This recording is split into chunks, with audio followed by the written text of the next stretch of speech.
Bismillahirrahmanirrahim. Assalamualaikum warahmatullahi wabarakatuh. Kami dari kelompok 1 akan mempresentasikan tentang antivirus HIV dan kami beranggotakan 5 orang. Boleh di next. Nah, dengan pertama itu ada rekan kami, itu Diana Arvelia, ada Rilda Farais, ada Agung Setiawan, Dina Untari Arifin, yang terakhir ada saya, yaitu Muhammad Reza Fikri. Next. Selanjutnya, di sini saya akan menjelaskan tentang apa itu HIV. Nah, HIV sendiri adalah penyakit menular atau pembunuh nomor 1 di dunia menurut data dari World Health Organization atau WHO. Pada tahun 2017 menyatakan bahwa 940.000 orang meninggal karena HIV.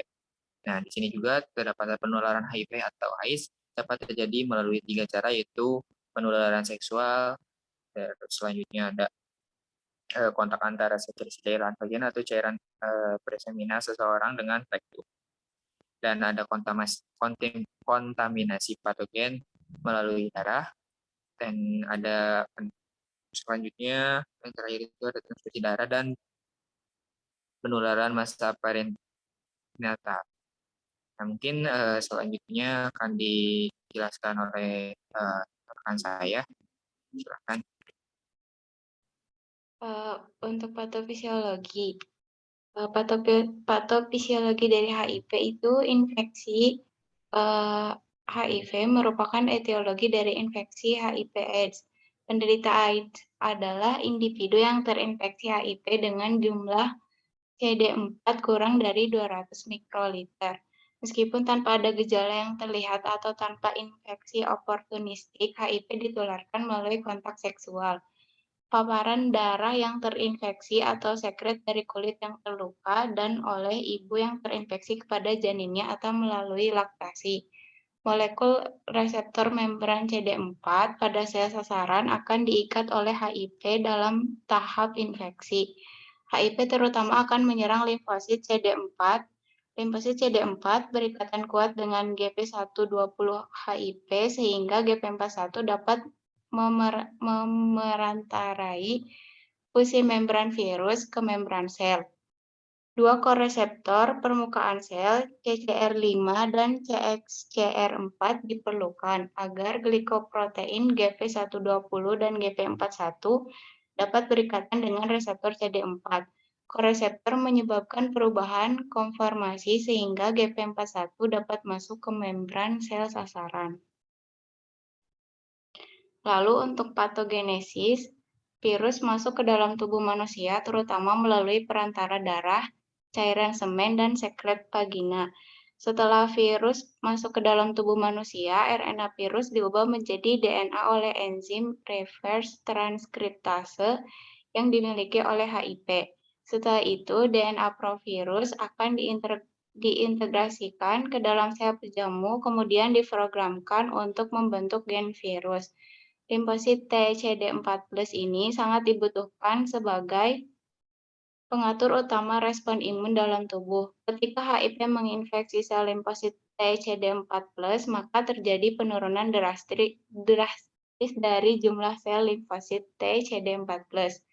Virus yang masuk ke dalam sel limfosit T CD4+ akan bereplikasi sehingga jumlahnya meningkat hingga dapat menghancurkan sel itu sendiri.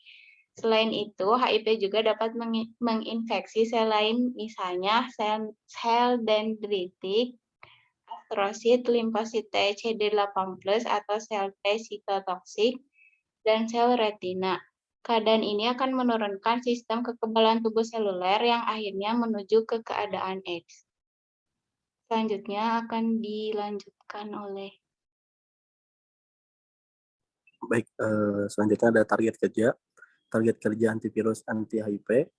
Sampai sekarang belum ada obat yang dapat menyembuhkan infeksi HIV, tapi tersedia beberapa obat yang dapat memperlambat perkembangan penyakit, yaitu obat antiretrovirus ARV. Waktu yang tepat untuk pemberian obat ARV ditentukan oleh perhitungan sel CD4.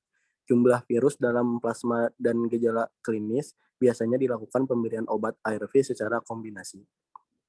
ARV memberikan pilihan pengobatan yang efektif Untuk pasien yang mengalami infeksi HIV, ARV dibagi menjadi 6 kelas, yaitu nukleoside reverse transit inhibitor atau NRTI, non-nucleoside reverse transit inhibitor NRT, protease inhibitor, inhibitor integrase atau integrase, strand transfer inhibitor, fusi inhibitor, inhibitor pematangan, dan reseptor chemokin antagonis CCRS antagonis. Next. Di sini ada obat ARV golongan NRTI, ada abacavir, emtricitabine, didanosin, lamivudin, detafudin, tenofovir, disoproxil-fumarat, jalcitabine, dan zidofudin. Adapun obat ARV golongan NNRTI, delafidirin, efavirenz, nevirapin, etravirin, dan ripivirin. Selanjutnya akan dijelaskan oleh rekan saya. Untuk selanjutnya ada obat ARV golongan P1, yaitu darunavir, amprevenavir, atazanavir, tipranavir, dan lain-lain. Lalu selanjutnya ada obat ARV golongan INS, TIS, yaitu contohnya raltegravir, elvitegravir, dan dolutegravir.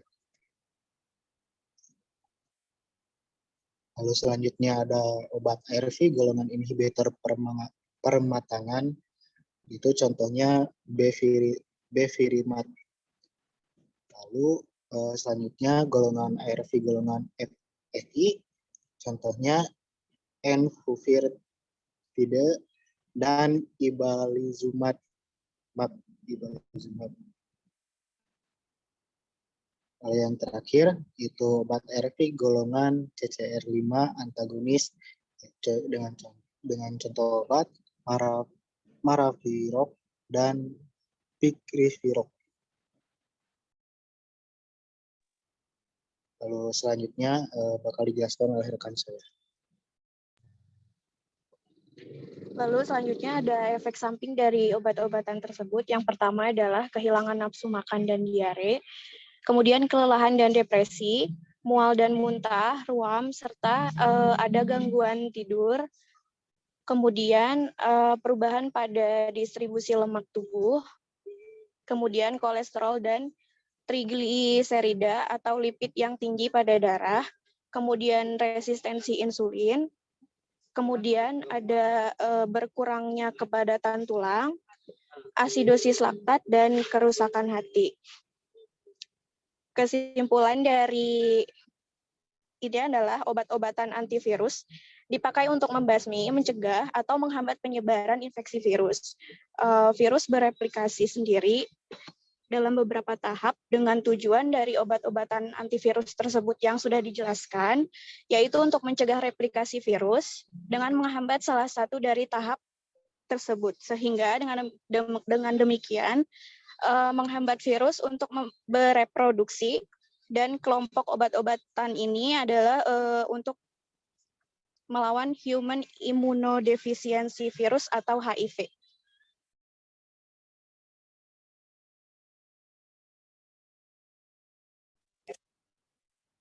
Mungkin sekian dari kelompok kami.